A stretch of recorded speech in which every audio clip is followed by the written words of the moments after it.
Olá, bom dia. Bom dia.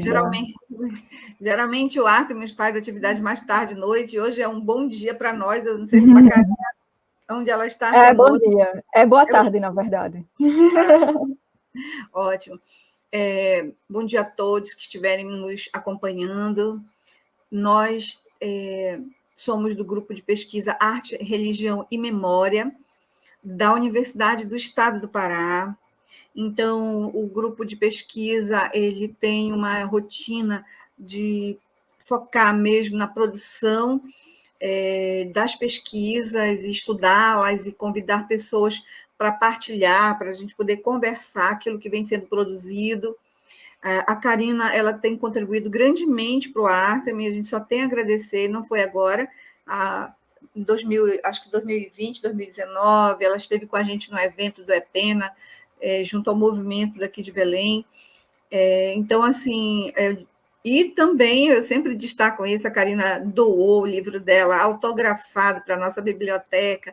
Quero te dizer que o seu material ele é muito lido por nós, é muito bom, sabe, Karina?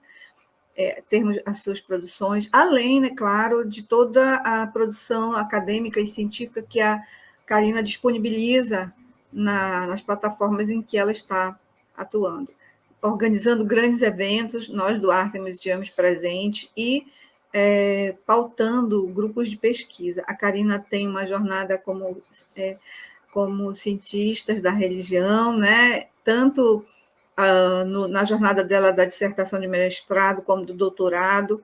Então, e a própria dinâmica da Karina nessa trajetória da pesquisadora em ciências da religião. Ela escolhe um universo peculiar e ela vai estar até nos partilhando a sua experiência nesses espaços em que ela tem vivenciado a sua pesquisa. Então, hoje a gente está com foco em paganismo contemporâneo, com a Karina, que é o métier, é o lugar da Karina, né? Quando vocês viram assim, e ritos familiares, é uma outra pauta que é direcionada mesmo ao Artemis, que a gente vai pegar só depois que a Karina se apresentar, mas estão aliados, porque é dentro desse universo que a gente vai também discutir os ritos, e é dentro da concepção de um paganismo contemporâneo, que é interessante ouvi-la, né, por esse métier, esse universo do paganismo, ele é muito amplo. Então, quando se fala em Brasil, é uma realidade específica, né? Com certeza a Karina deve também ter muita coisa para nos partilhar, porque são culturalmente as religiões elas se especificam pelos seus universos mais particulares, né? Quando você fala aqui no Canadá é uma questão, quando você fala em outros países é o mesmo paganismo, mas com as suas identidades. Então, e quando se fala em contemporâneo de uma religião que é inspirada ou tem sob base as antigas culturas, é muito pertinente se discutir o que é esse contemporâneo numa religião ou numa espiritualidade que se sustenta na perspectiva dos ritos, dos mitos, dos fundamentos de uma tradição que é muito antiga.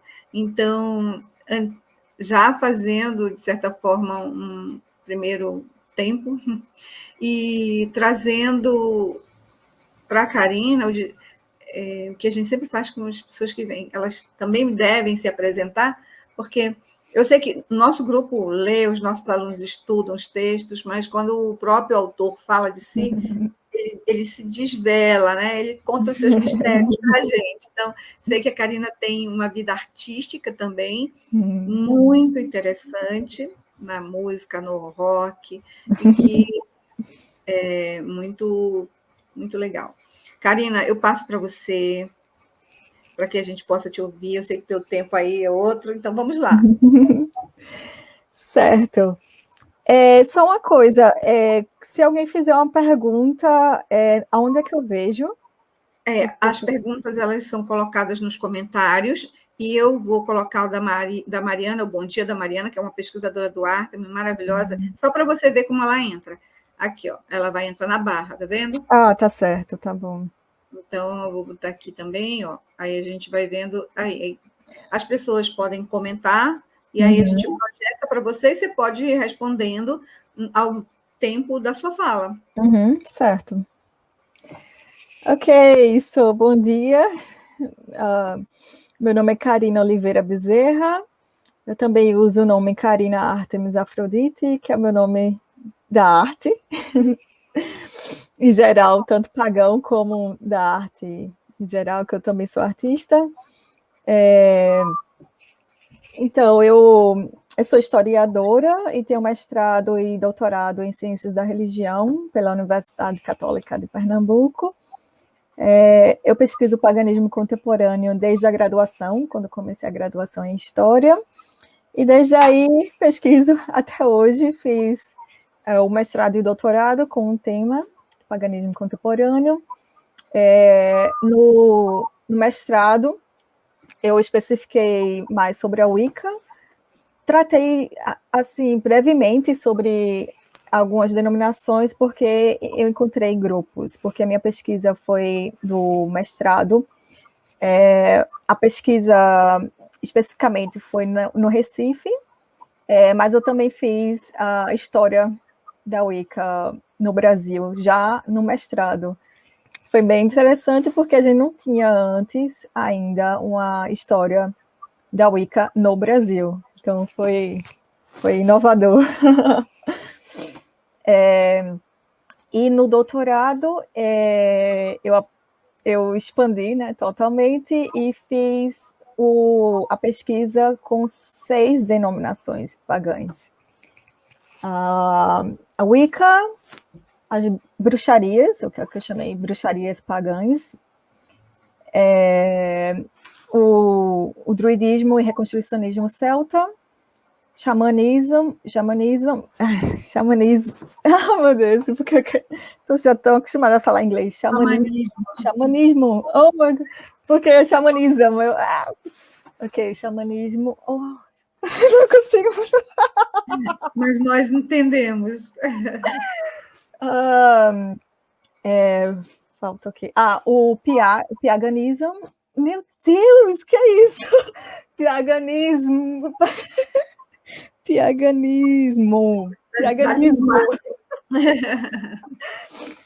Que no caso, essa é uma particularidade do Brasil, né? E eu dividi a minha tese, para contar a história, né, do paganismo. Eu dividi em 2 partes, que no caso seria, que eu chamei de paganismo no mundo e no Brasil. E a gente tem essa particularidade do piaganismo, que especificamente, né, lá do Piauí, e a religião, a espiritualidade da deusa, e eu acho que eu falei todas. Mas eu vou apresentar aqui a minha tese, e aí a gente vai conversando. Deixa eu abrir aqui. Eu acho é melhor ficar o meu rosto aí ou o texto? Tu podes colocar o texto, que o teu rosto fica no lado. Como? Vai aparecer texto, vai aparecer você e o seu texto na apresentação. Certo. Onde é que eu coloco o texto? Compartilhar, né? Compartilhar. Tá certo.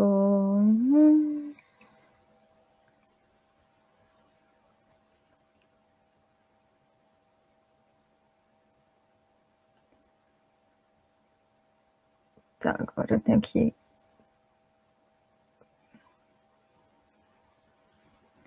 Ok, facinho. Vocês estão vendo? Os 2 ou só um? Vocês estão aí ainda? Oi. Estamos sim, vou já verificar aqui, para lá. Tá certo. A gente está aqui com o Luiz Henrique, que é do nosso grupo de pesquisa na sala, ele também está ajudando a gente. Mas não a tua apresentação, ela não entrou. Entrou? Entrou. Tá, então tá aparecendo o texto e... Tá aparecendo o texto, só que a tua tela, ela tá aparecendo a janelinha ao lado, com as outras, entendeu? Não está a tela inteira só para o texto, mas dá para ver. Só que as letras estão curtas. Tá, e como é que eu faço para melhorar isso? Tu podes eliminar essa telinha de apresentação Tu está falando do PDF. Isso. Tá certo. Agora melhorou um pouco, depois tu pode até aumentar um pouco Sim, o tamanho, mas tá ok, tá ok. Tá ok, tá ótimo. Tá certo. Então, aqui, ó, eu defendi no início de 2019.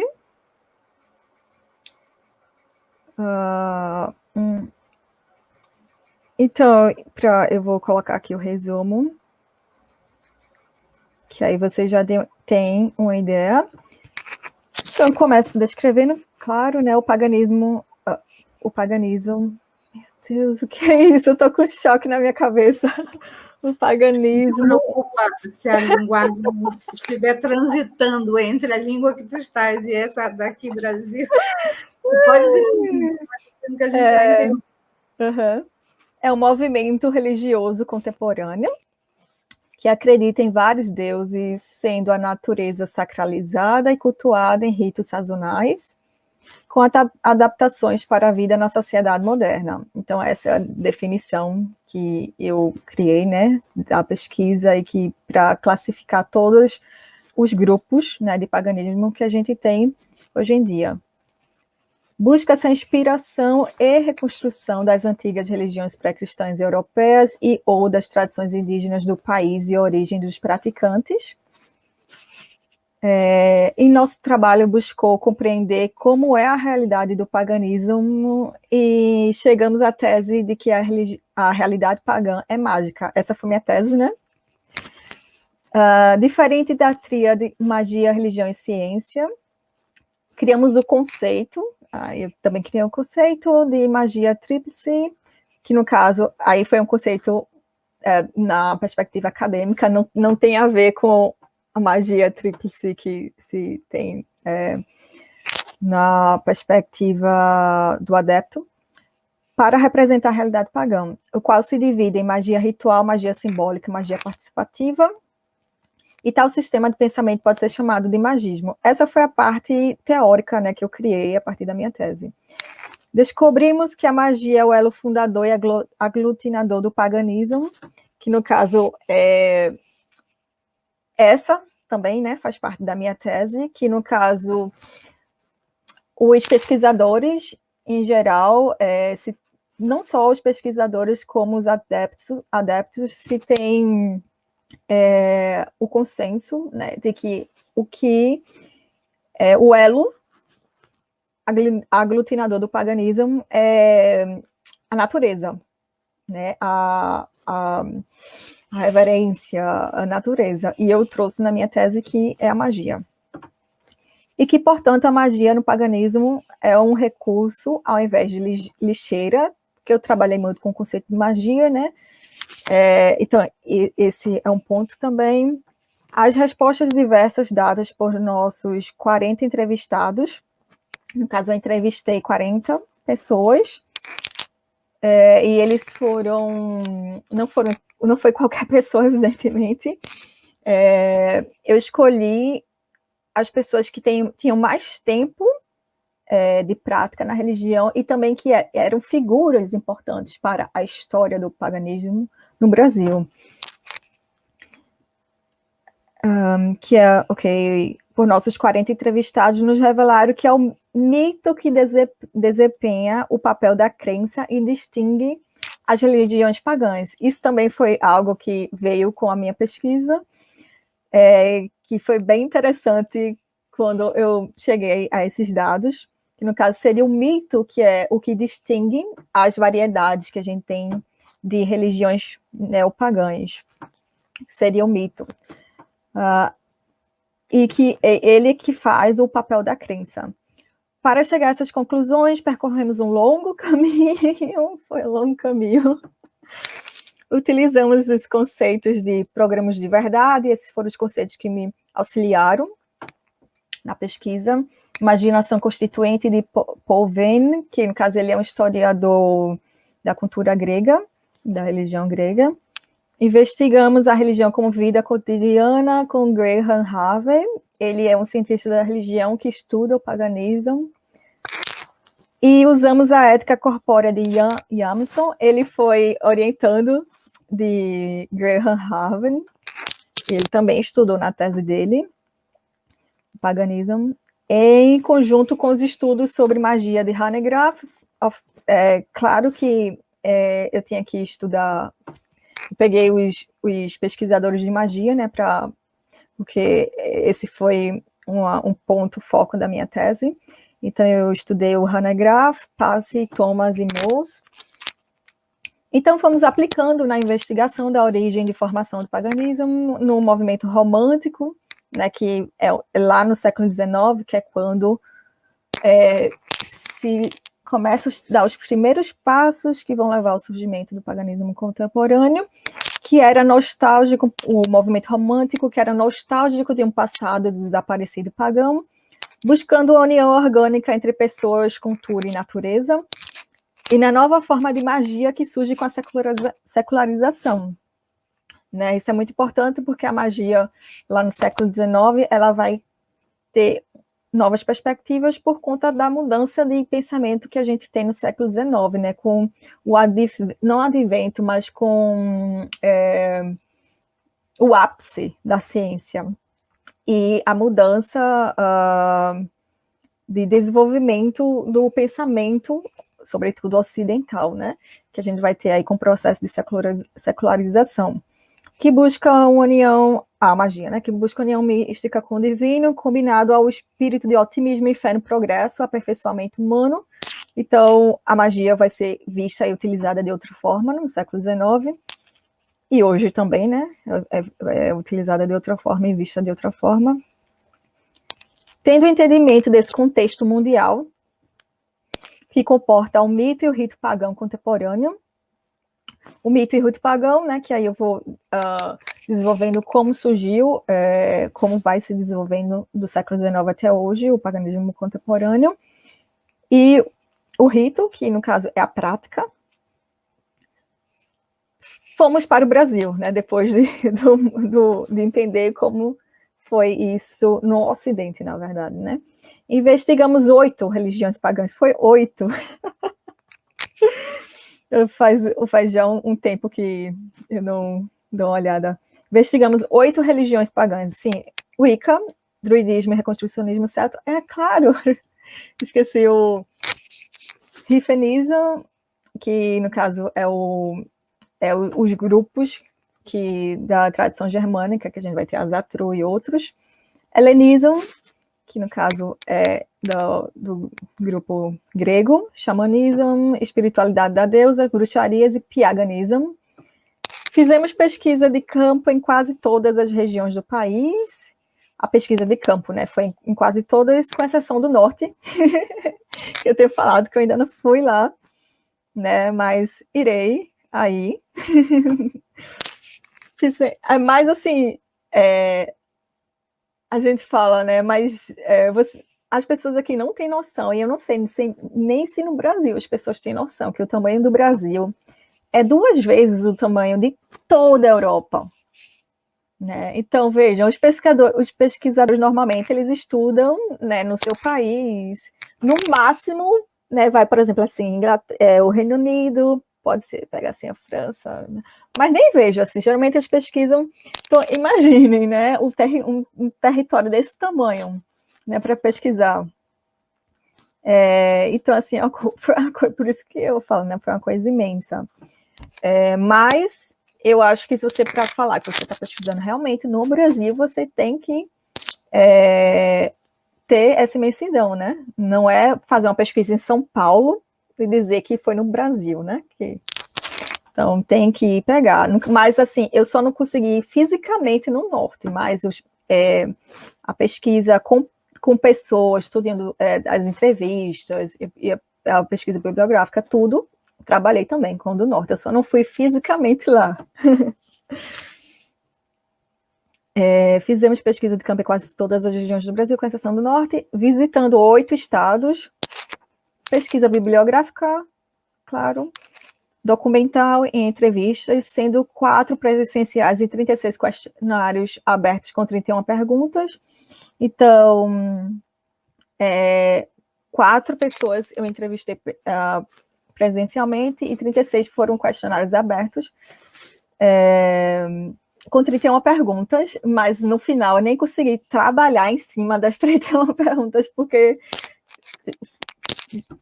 já foi 500 páginas, não tinha condições de ser mais, mas eu ainda tenho mais um monte de material para fazer mais coisas, porque foram 31 perguntas, né, com 40 pessoas, assim, foi uma coisa bem grande. Os entrevistados são de todas as regiões do país, como falei, né, todas as regiões do país, distribuídos em 15 estados, de todas as regiões. Foram priorizadas pessoas com mais tempo de prática, como eu já mencionei, com caráter significativo no desenvolvimento, divulgação e atuação do paganismo contemporâneo no Brasil. No Brasil mesmo, em todos, né? Por isso que tem pessoas de cada região. Todos os dados possibilitaram vermos a magia como o processo de Whitehead, que aí é outro conceito, né, que a gente na área acadêmica. Então, ela é a imaginação, o encanto, a magia que torna a vida real, que possibilita que a crença em conjunto de mitos, um grande número de estranhos, que possibilita que a prática de um conjunto de gestos, no caso, crie uma realidade, que é quando você pratica, você cria a realidade, e insira seus praticantes numa comunidade, que se perpetua pelo processo de experienciação dos sujeitos.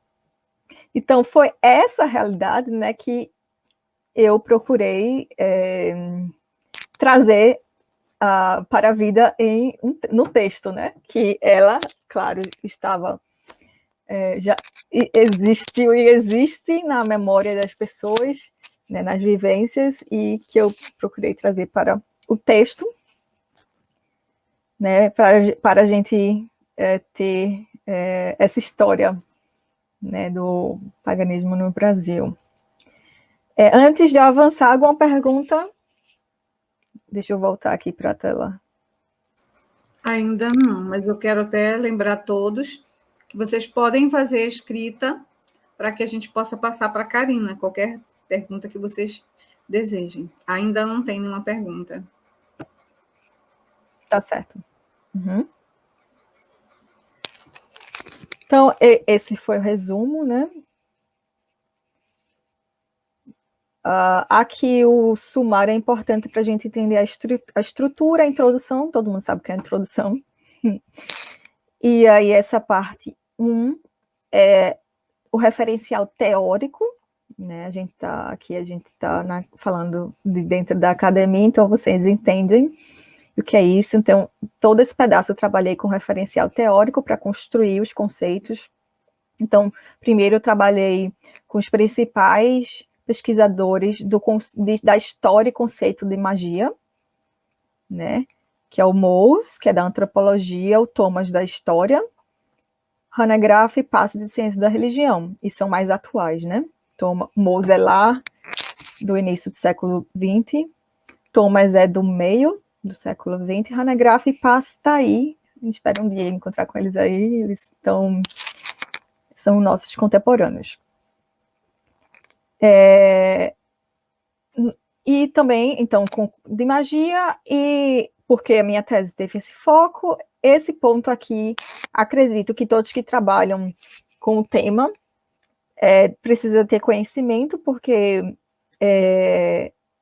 o paganismo contemporâneo é um novo movimento religioso, e não diríamos que ele é nova era, mas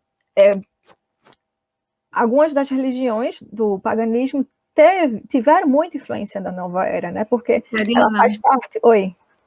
Eu queria aproveitar, já que tu vais fazer essa conversa sobre a questão da nova era, eu tinha uma pergunta, eu queria colocar para você. Uhum. Tu desenha vai usar o desenho para dar um contorno, né? Você chega a uma tese de que essas religiões, elas são religiões de magia, né? Que essa é uma nervura que alinha essas religiões do paganismo. E você coloca a questão da magia como esse ato ritual de alterar ou de agir, né? Dentro do campo espiritual em relação à realidade concreta. Aí eu te pergunto, como é que se dá, talvez, não sei se tu vai até desenvolver isso, como é que se dá essa questão com essa categoria que as academias tratam dessas religiões voltadas para um conceito de nova era, né? Uhum. Como isso se daria dentro do princípio que o paganismo tem na sua natureza a magia como um ponto de estrutura, da sua dimensão seria tratar o ato mágico. Então, qual é essa relação do paganismo, dentro desse conceito que você apresenta, em relação à nova era? Aquilo que se vê e aquilo que se sustenta na maioria das escritas acadêmicas quando se fala de religião do paganismo. Porque há uma grande relação, quase que direta e imediata, com essas práticas culturais que foram vivenciadas na nova era, né? Uhum. Eu queria ouvir um pouco. Isso. A nova era, né, é um período de nossa história que, no caso, ainda tá, né, mas ela não tá mais no seu ápice, né, que o apogeu, o ápice foi na década de 80, 90, então tudo que se passou por lá, na história, tudo não, né, claro, né, mas religiões, inclusive outras formas de cultura que se passaram nessa época adotaram certas práticas da nova era. E foi isso que aconteceu com o paganismo contemporâneo. Ele passou por essa época e ele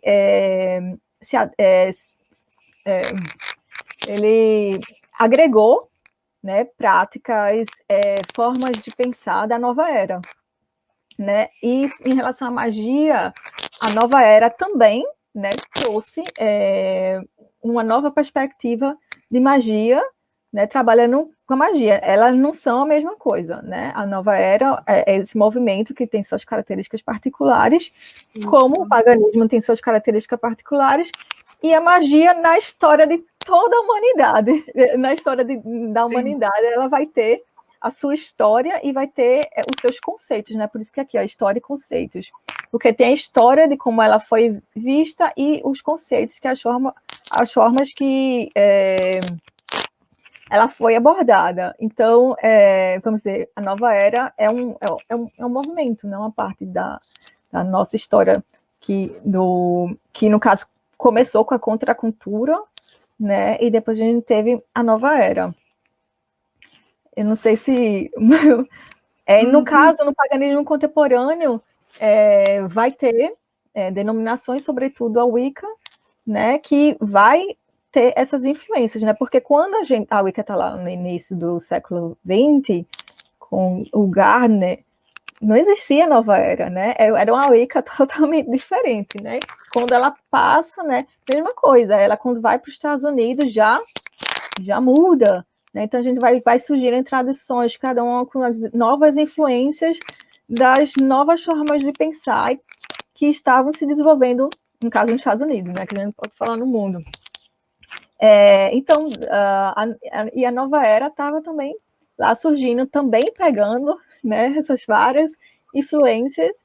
Então, ela influenciou, né, a Wicca e outras denominações do paganismo também.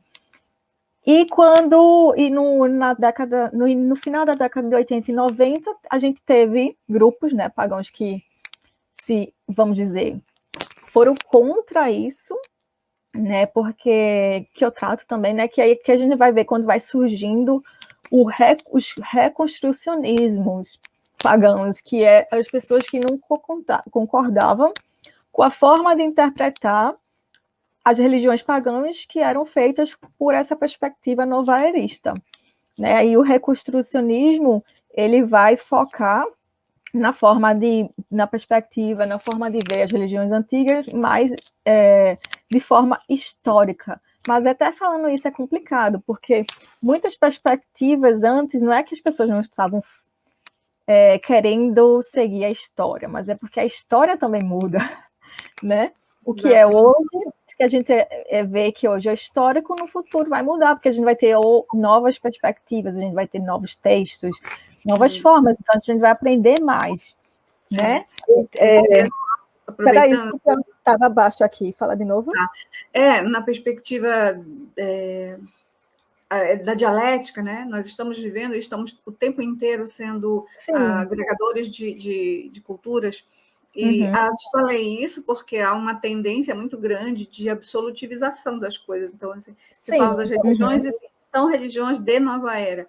Não, houve um tempo histórico em que isso se instituiu e que, claro, com o tempo você precisa estar estudando, investigando, porque é um estudo novo, não é, Karina? É um estudo de práticas que são recentes, se a gente for pensar no tempo histórico alongado aí. Então, é muito interessante ouvir a tua pesquisa, eu li, é realmente densa, não se lê rápido, porque é muito denso, e a cada segmento que se estuda, a gente percebe as particularidades, né? Quem tem esse olhar mais reconstrucionista, que vai buscar as práticas rituais e todo um legado, e quem vai vivendo e atualizando esse legado. Isso é muito interessante na tua fala. Sim, né? Vai ter esses vários movimentos, mas o que e uma coisa interessante a se colocar, né, que é no caso que eu trabalhei aqui, ó, nessa parte teórica aqui, ó, a invenção da realidade, né? Porque na verdade, no fim, tudo é invenção de realidade. Né? Tudo é uma criação da realidade, né? Eu não falo não só das religiões, mas de qualquer coisa, né? O mundo, né? Como a gente se vê, toda a nossa cultura é uma invenção, né? Isso é muito importante para mim, porque nesse trabalho com o paganismo contemporâneo, porque a gente vê quando há alguns grupos que não quando eles vão falar contra, vamos dizer, uma outra faceta do paganismo, eles não conseguem compreender dessa forma que as coisas são invenções, como eu poderia falar, né? Então estão sempre em mudança. Né? E essa palavra invenção é bem interessante, porque quando a pessoa está apegada à tradição, né? Mas o que é a tradição? A tradição um dia foi invenção. Né? Então, eu gosto muito de trabalhar... Você me lembrou dois autores que a gente tem muito de referência, que é o Topson, né? Que ele vai falar da invenção das tradições, e também o Michel de Certeau, que vai falar do cotidiano. Então, realmente... Sim. Eu não usei ele aqui, mas eu li ele, né? E ele me influenciou... Deixa eu até me lembrar, né? O que eu disse que faz... a invenção da realidade. Não, peraí. Não, foi o Artes de Fazer, porque o livro dele chama Artes de Fazer, não é? Que é Arte de Fazer 1 e 2. Ele tem um livro. A princípio eu ia usar ele, sendo que eu preferi usar o Paul Vane. Mas ficou aqui, ó, a influência dele para o título dessa parte aqui, Arte de Fazer, que é o nome do livro dele. Já pegou aí uma coisa da minha construção, né? Assim, quando eu estava... Karina, tem uma pergunta projetada na tela, se você quer que eu leia. Ela diz assim: primeiramente, agradeço a oportunidade de participar deste encontro. Gostaria de saber a origem do termo pagão para denominar os adeptos das religiões que cultuam os deuses antigos. Certo, a gente vai chegar lá, eu vou chegar nessa parte aqui. Pronto, eu só vou concluir essa aqui, que é a parte teórica, e essa parte aqui é essencial também para a minha tese, né, porque eu vou tratar o que é essa invenção de realidade, né, o programas de verdade, imaginação constituinte, né, mito e realidade, e aqui, que também é muito importante, né, que é quando eu faço a tese mesmo, no último capítulo, né, que eu vou avaliar e estudar o cotidiano através das entrevistas e para ver como é a realidade pagã, né?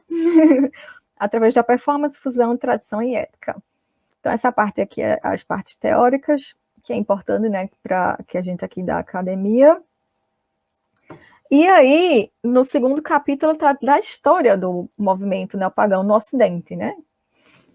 E aí eu começo falando do termo pagão, tá? Então ele perguntou na hora certa. Então deixa eu ver aqui a página 9. Eu ia ir pela introdução. Não, mas na introdução eu falo. Peraí. Então deixa eu ir. Tem um outro comentário ainda sobre o mesmo. Tem um outro comentário sobre a mesma questão. Tá.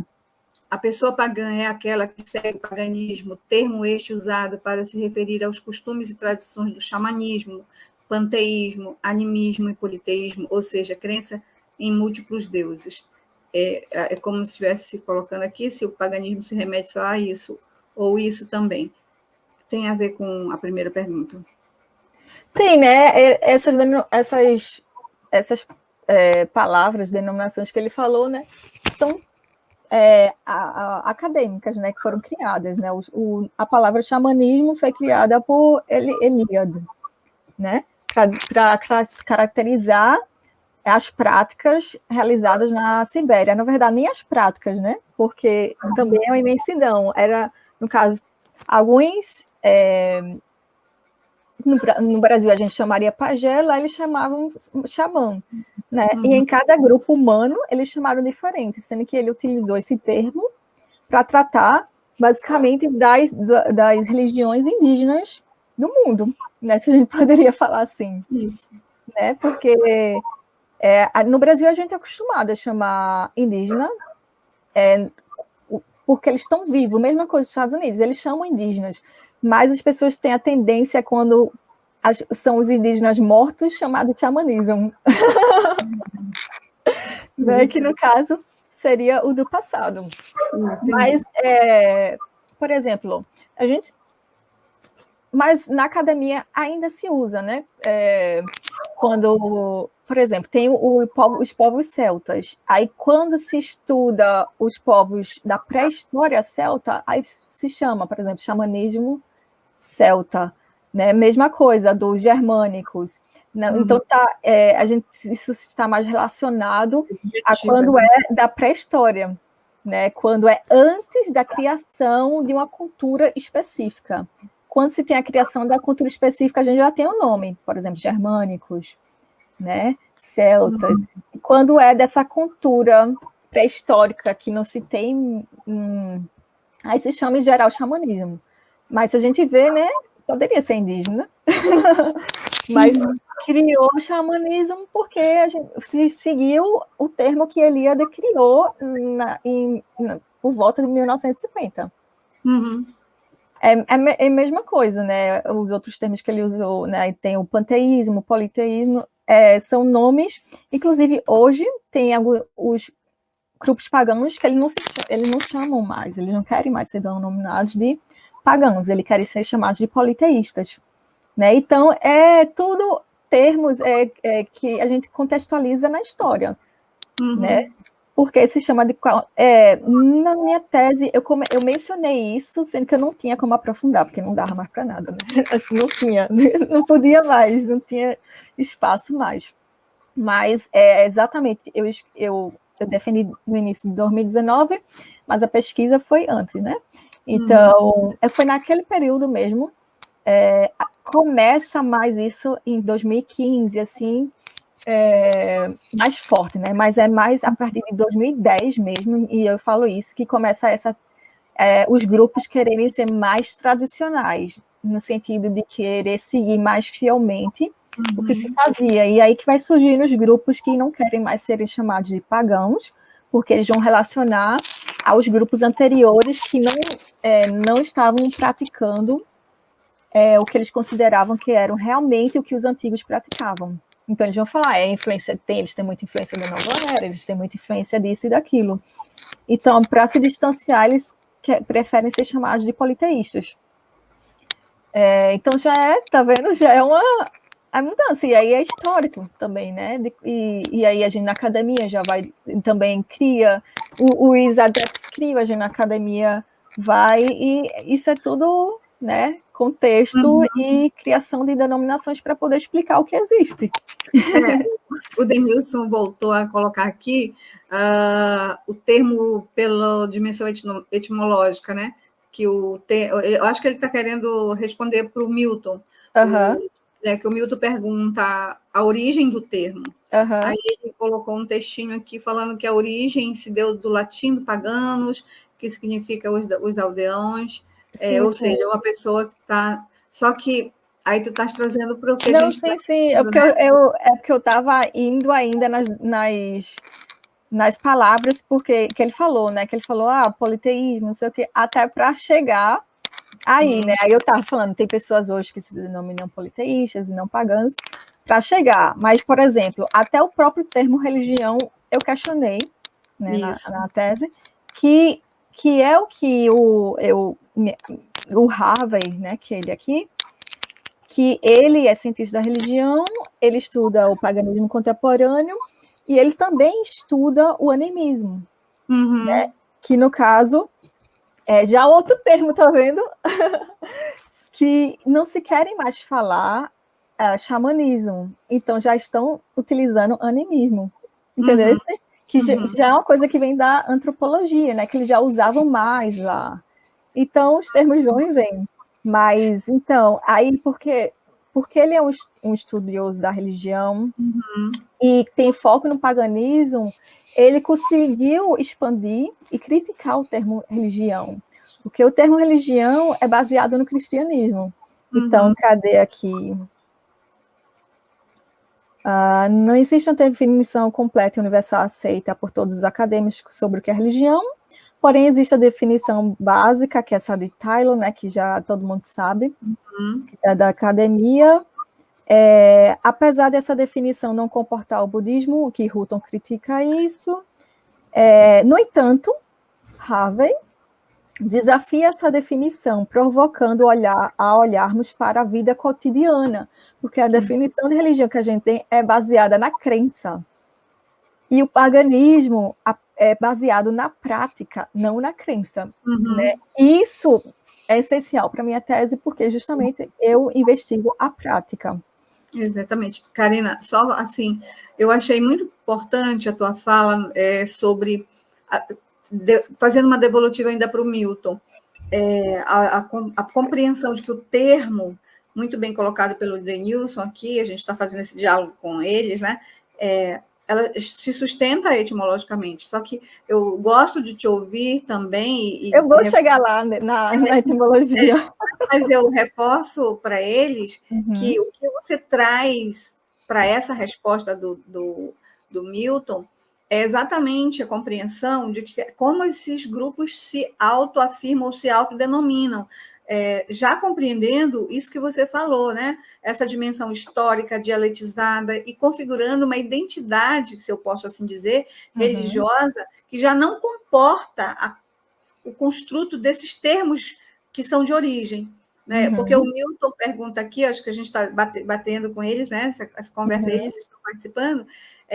O Milton coloca aqui sobre a origem do termo e a denominação dos adeptos. Aí, quando você traz os adeptos numa contemporaneidade.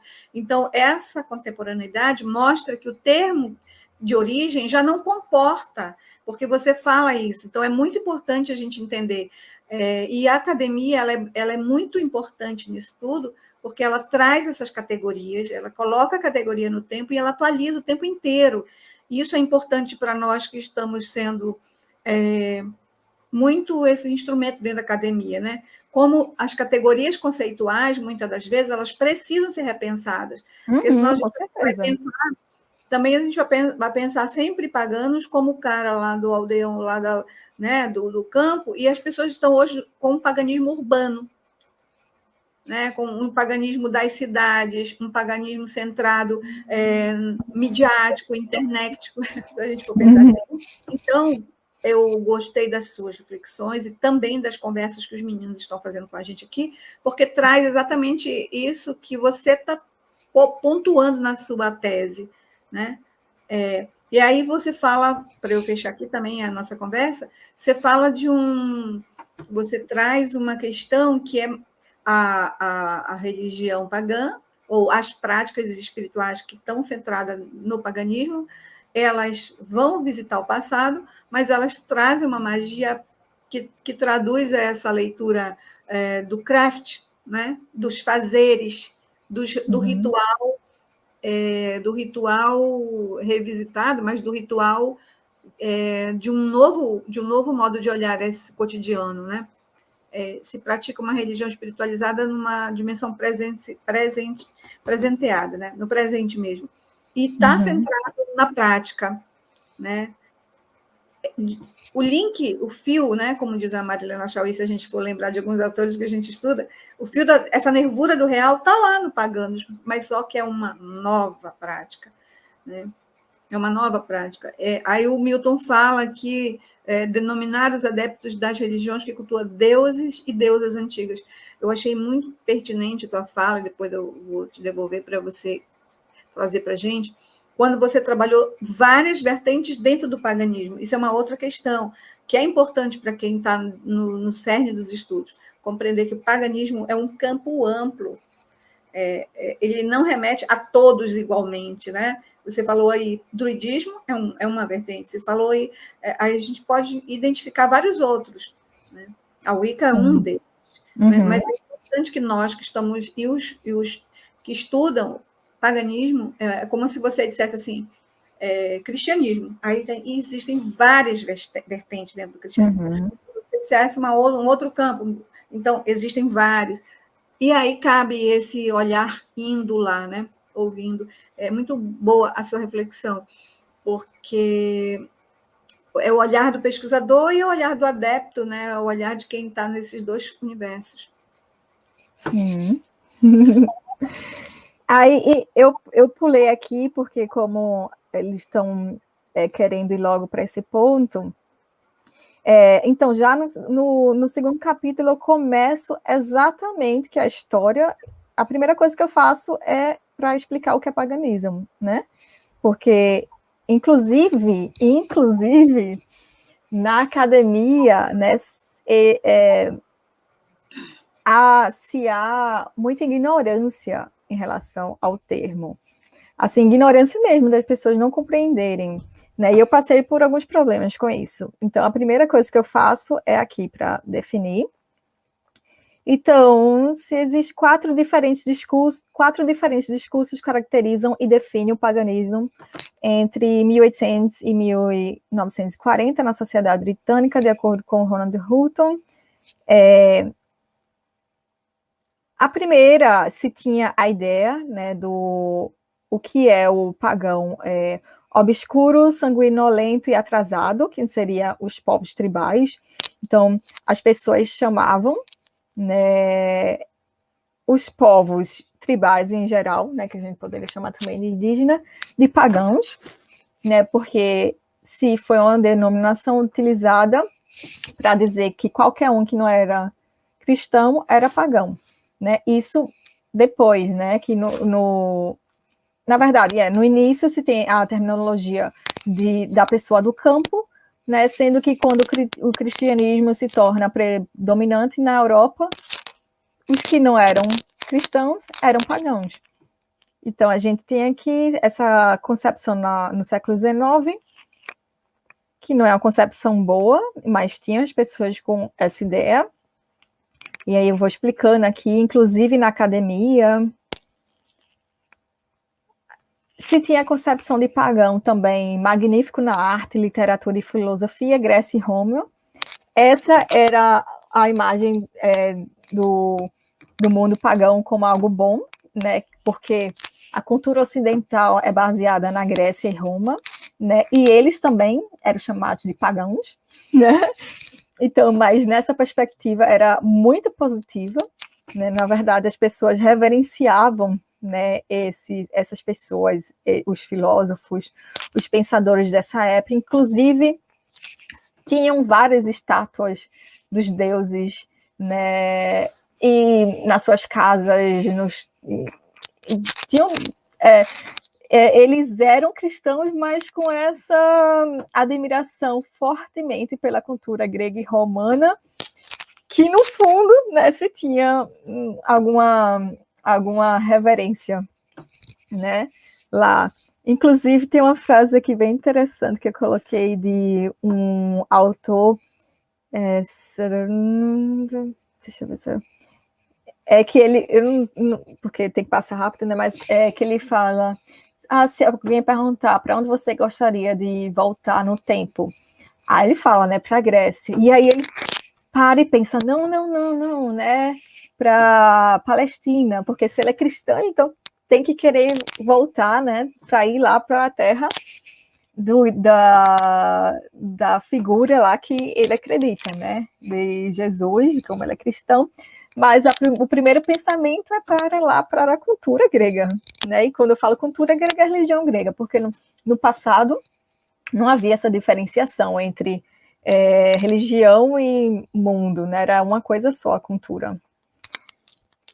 E também se tinha essa concepção de paganismo antigo, grande e único sistema espiritual mundial da Atlântida, que no caso eram os grupos que eram mais esotéricos e ocultistas, que se pensavam em um mundo da Atlântida.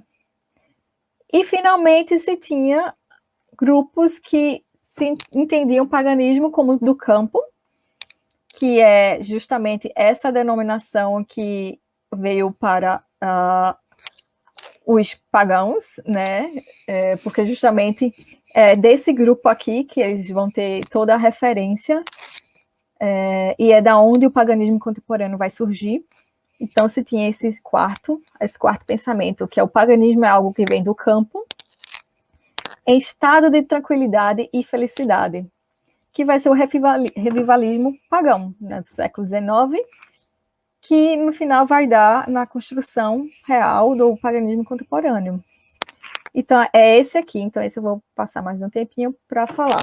Mas se tinha essas 4 formas de pensar no século XIX, e é dessa, que é do campo em estado de tranquilidade e felicidade, que é algo positivo, que vai surgir o paganismo contemporâneo.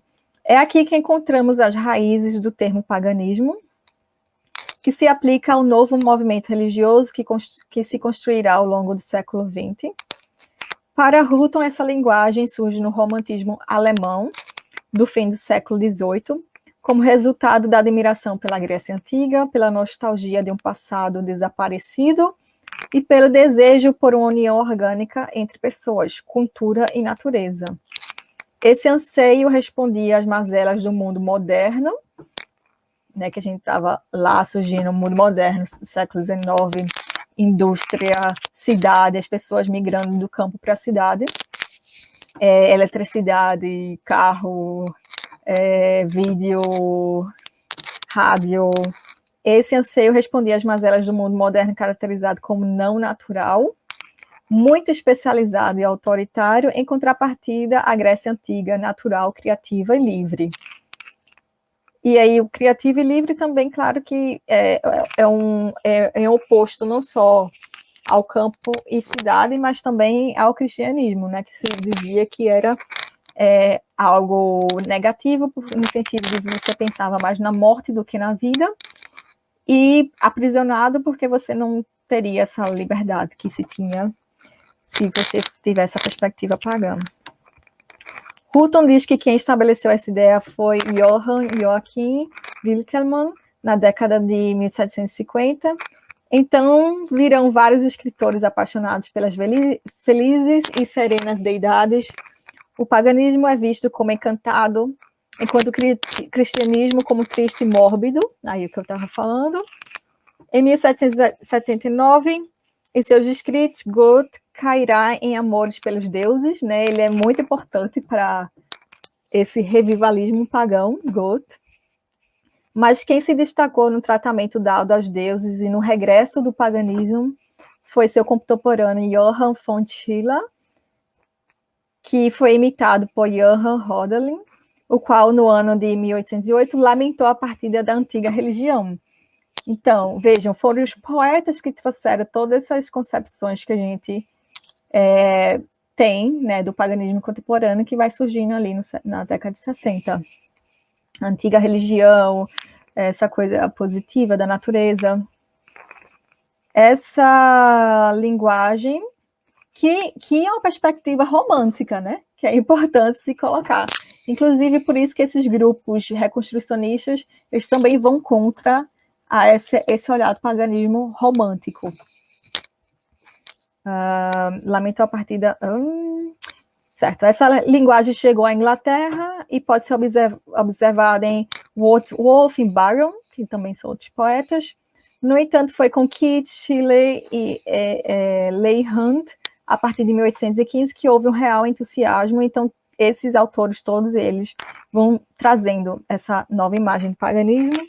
Em 1821, Shelley escreve para um amigo, veja, eu estou feliz que você não negligencia os ritos da verdadeira religião. Sua carta despertou minhas devoções adormecidas. E na mesma noite, eu subi sozinho a alta montanha atrás de minha casa, suspendi uma guirlanda e levantei um pequeno altar relvado para Pan, o caminhante das montanhas.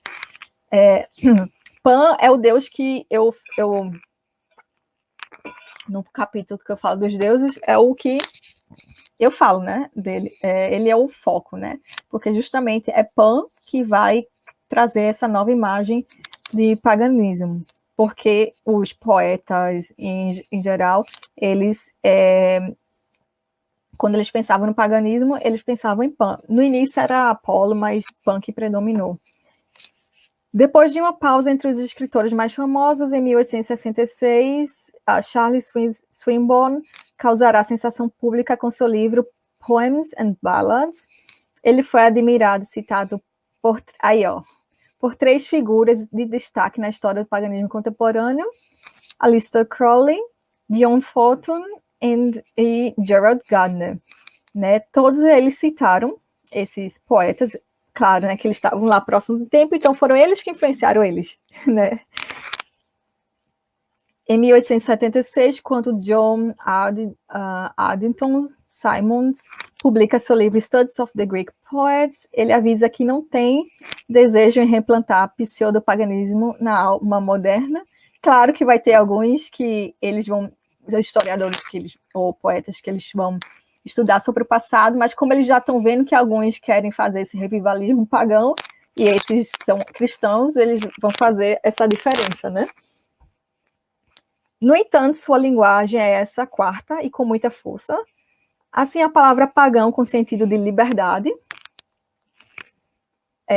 autoindulgência e conhecimento antigo começa a crescer cada vez mais. E nunca foi antes. A denominação de pagão não era dessa forma antes, né, do século XIX. Então, é no século XIX que se cria toda essa imagem e perspectiva que a gente tem de pagão e paganismo. Na verdade, paganismo também surge só no século XIX, né, que antes não existia paganismo. Existia as religiões, né, antigas, cada uma com as suas especificidades, né, e características. Não existia um movimento pagão ou paganismo. Isso aí é contemporâneo. Só isso aqui, da mesma forma, Simons Dixon, que teve 11 edições de seu livro, The Greek View of Life, entre 1896 e 17. Primeiro diz que o mundo encantado da religião grega não é adequado para o homem moderno, mas depois, em 1905, fala das virtudes gregas em oposição aos defeitos do cristianismo. A primeira representou um ideal de humanidade completa e satisfeita, em oposição ao ascetismo árido do cristianismo, e, portanto, estava mais apta para uma nova era. Claro que nessa época, no final do século XIX, se falava de uma nova era, mas não é essa nova era do final do século XX, mas também já se falava de uma nova era que iria surgir, que estava surgindo. Apesar dos ataques, o então denominado novo paganismo, ou neopaganismo, continuou vivo, e seu background grego foi sendo alterado para uma associação mais geral com os poderes da natureza. Né? Então começou mais com essa coisa grega, e depois foi se criando mais essa imagem mais associada aos poderes da natureza, lá no século XIX. Ok. Então, por isso que o paganismo mesmo, né, é uma criação do século XIX. Então, as suas origens, né, o mito de origem que surge no século XIX no romantismo pagão, no romantismo alemão e inglês. Então, vou dar uma parada aqui para vocês falarem algo.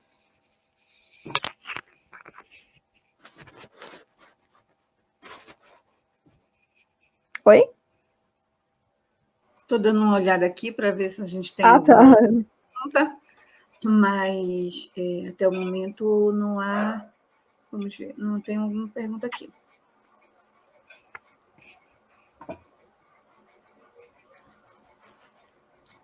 Não tem nada aqui. Mas, é muito, muito importante essa construção, ter-se a compreensão de que o paganismo tem uma origem, que ela é recente, que ela parte de um princípio exatamente dessas novas percepções que o sujeito religioso tem em si mesmo. O que eu queria também te colocar e desenvolver aqui para a gente poder pensar, existe na tua pesquisa, eu vou dar um salto, assim, eu vou sair um pouco dessa parte, eu vou sair um pouco da parte daqui do conceito para dar um salto. No paganismo, esses grupos que você investigou, né, e que te levou a elaboração da tese da magia. Como você está nessa tua investigação, o protagonismo feminino em relação à religião, entendeu? O Denilson também, essa é a minha pergunta, assim, trazendo para uma questão contemporânea. Porque aí até te ouvir, porque a maioria das nossas pesquisas, elas têm mais a presença ou mais as conversas, né? Porque não são só mulheres, tem vários outros, tem vários homens, mas a maioria das pesquisas eu tenho visto que há uma tendência para isso. Agora, o Denilson pergunta, professora Karina, este mesopaganismo, existe um mesopaganismo, estaria relacionado a quê? Na minha tese, eu não trabalho com esse termo, porque ele está mais, como é que se fala? Quando não se usa mais em desuso. Mas esse termo quer se tratar dos grupos que não são nem, no caso, o paleopaganismo, que seria o paganismo antigo, e não é nem o neo, que é o novo. O meso seria esses grupos do século XIX, que eram pessoas cristãs, mas que estavam com esse início, né, de paganismo. Então, eles estavam, como é a palavra aqui? Em trânsito, né? Eles estavam em trânsito, né? Então, não é nem o paganismo antigo, que era pagão mesmo, nem o paganismo contemporâneo, que é pagão mesmo, mas é esse que não só em trânsito, mas em casos também que eles acreditavam numa coisa mais misturada mesmo, assim, de tudo, né? Que tudo faz parte e tá, por exemplo, os grupos ocultistas, né? Então, eles fazem mais essa mistura. Então, esse termo mesopaganismo foi utilizado para caracterizar esses grupos que estão entre o paleo antigo e o novo paganismo.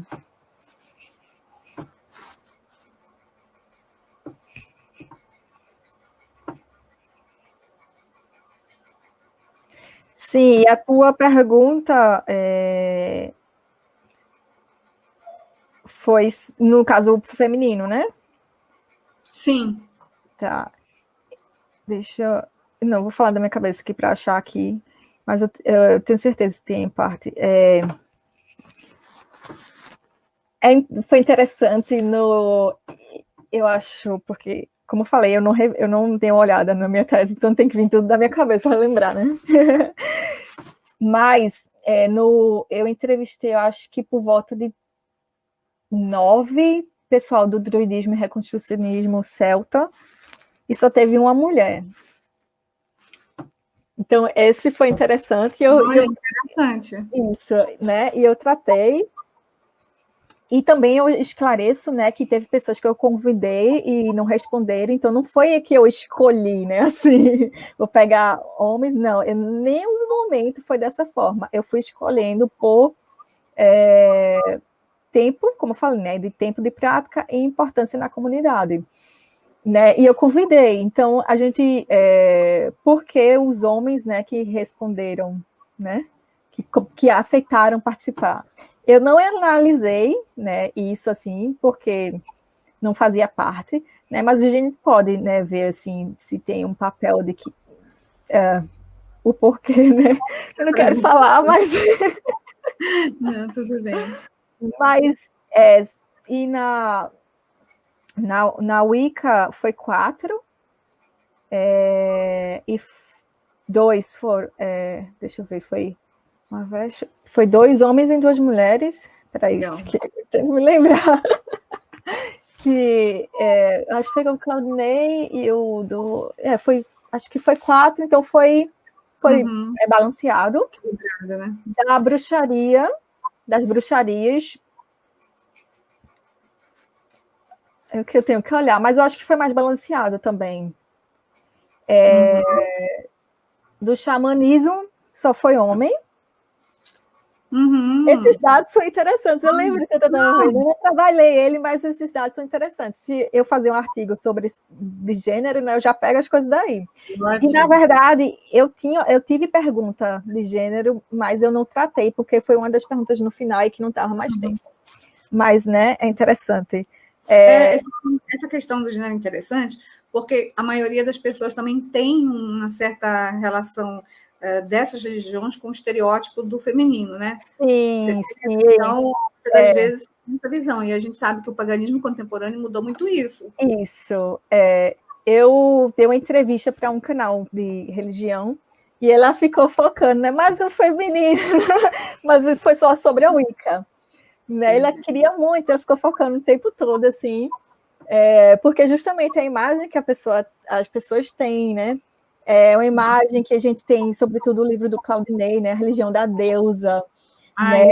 E a Wicca que chegou no Brasil é a diânica, né? Então é mais forte, vamos dizer assim, no Brasil, a questão do feminino da deusa por conta do próprio desenvolvimento da Wicca no Brasil.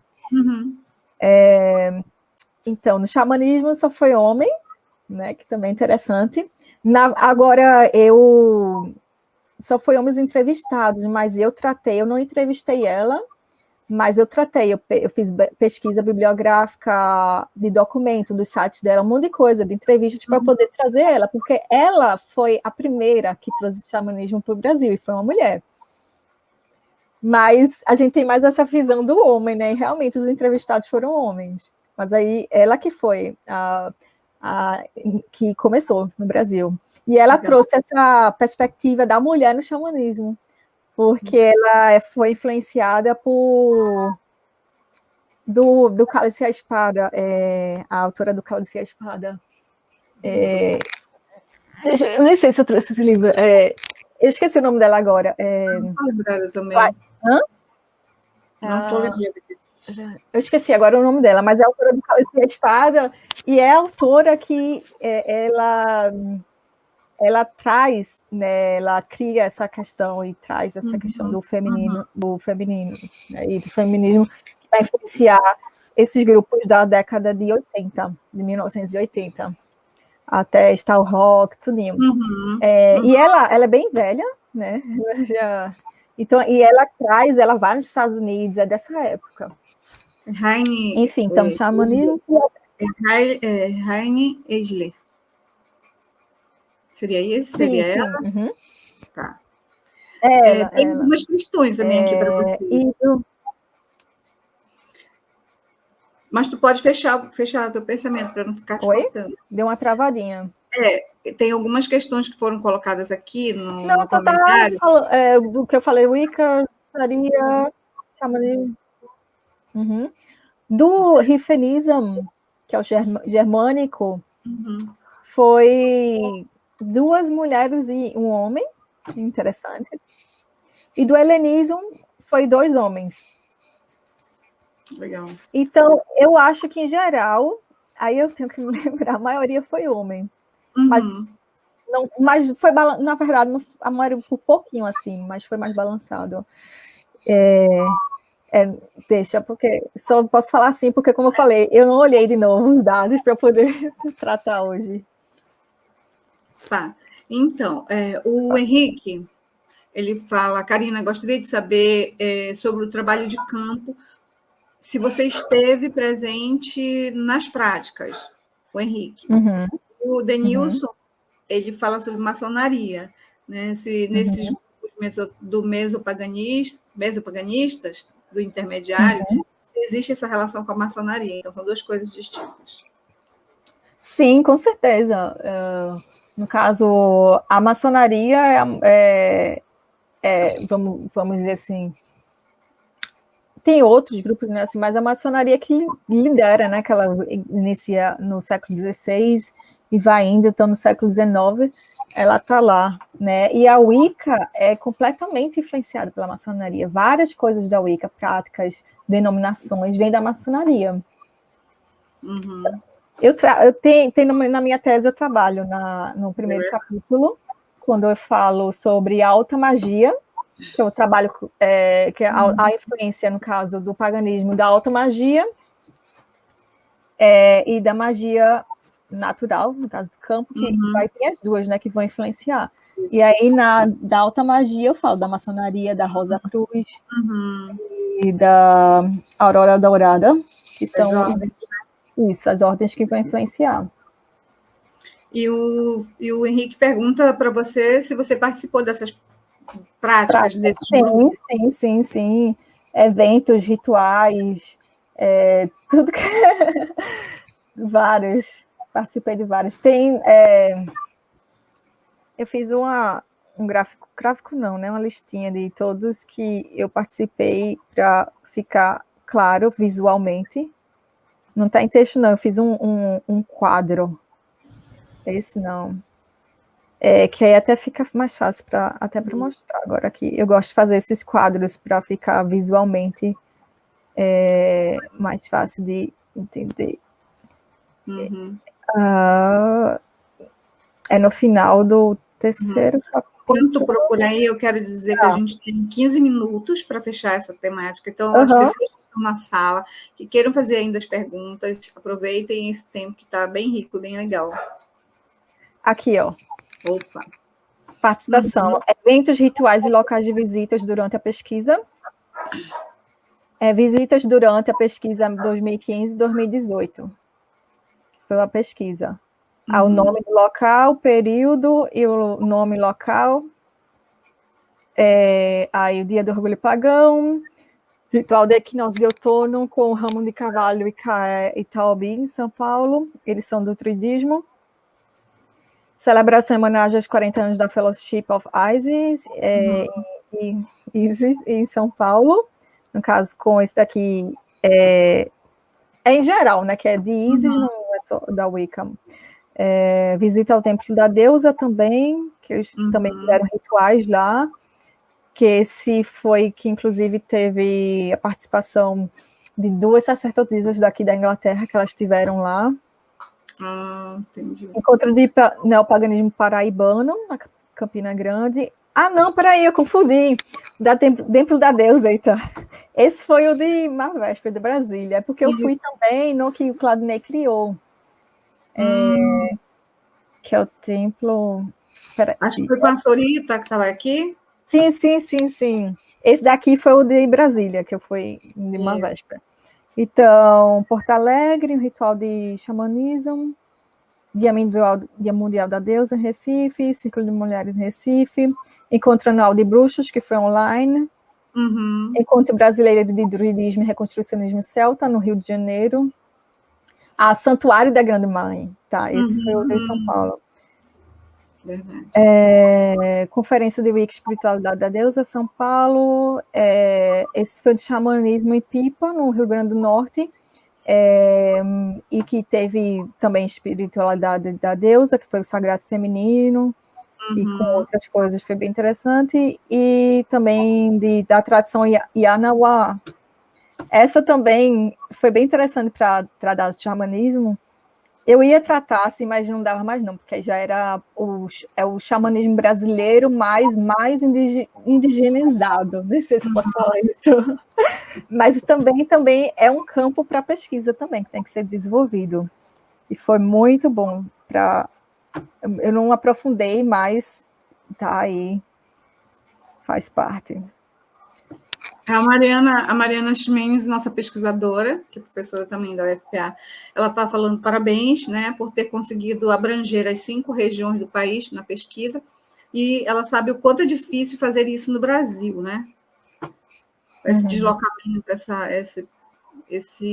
essa cobertura, né, das áreas. Sim.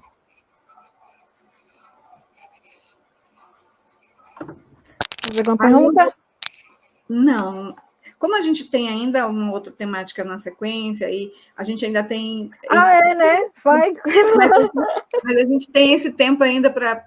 Eu queria que tu trouxesses mesmo as tuas considerações de fechamento, entre aspas, né? Mas só te pontuando que clarear essas discussões do paganismo, a densidade que tem, né? Você, como disse a Mariana agora, é muito difícil a gente fazer uma cobertura tão grande de um projeto, de pesquisa, né? Você estava no doutorado, a gente sabe que o doutorado você tem 4 anos para fazer isso, mas a gente também tem um tempo que são em horas, né? As pesquisas, elas levam as nossas horas, a vivência. Sim. Então, foi uma escolha minha. Desculpa. Achei que tinha acabado. Conclui. Não, já concluí. Certo. Realmente foi uma escolha minha me dedicar completamente. Assim, em 2018, foi só isso assim que eu fiz. Tipo, era de manhã acordar e dormir.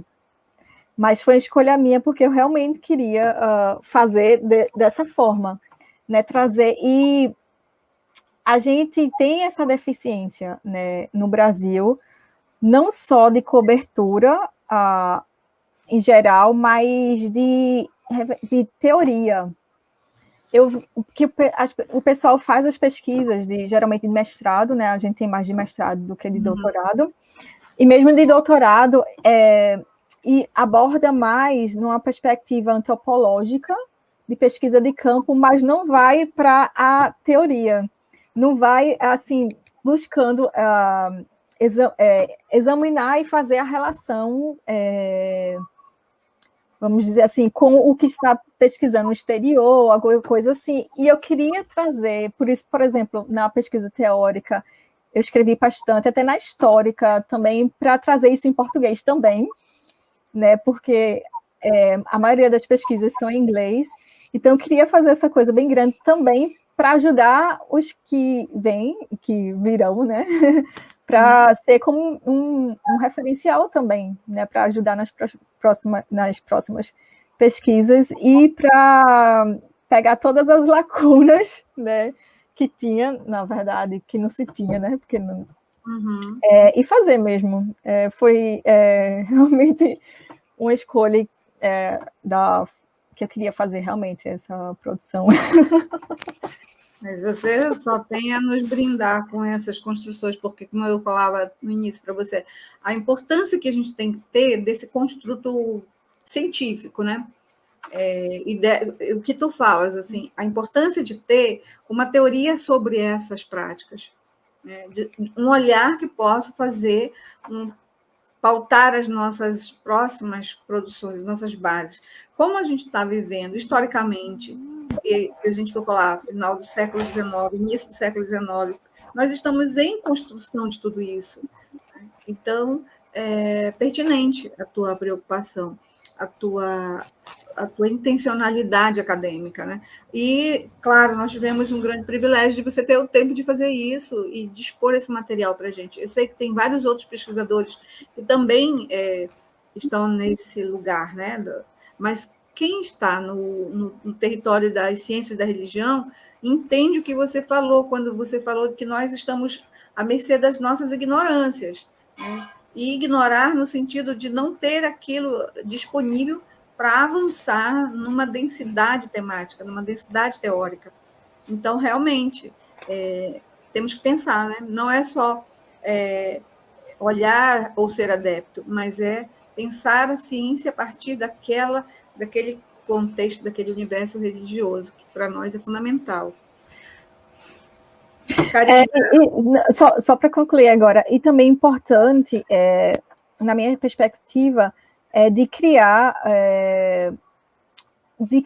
a teoria da pesquisa do paganismo, que se tem aqui, que se tem na Inglaterra, se tem nos Estados Unidos, mas não se tem no Brasil, porque é o que acontece, as pessoas fazem as pesquisas, mas se utilizam de pesquisas que não foram sobre o paganismo, de pesquisadores que desenvolveram as teorias deles baseadas em outras religiões. Então, eu acho que é necessário até para ter uma maior credibilidade, né, sobre o campo, né, de criar isso, né? Então, também era o que eu queria. Importante. Ter as bases dentro do próprio espaço de pesquisa. O Denilson fala, Karina, sua tese virou livro ou ainda não? Ganhou algum prêmio com a pesquisa concluída? Como é que é essa parte dos resultados?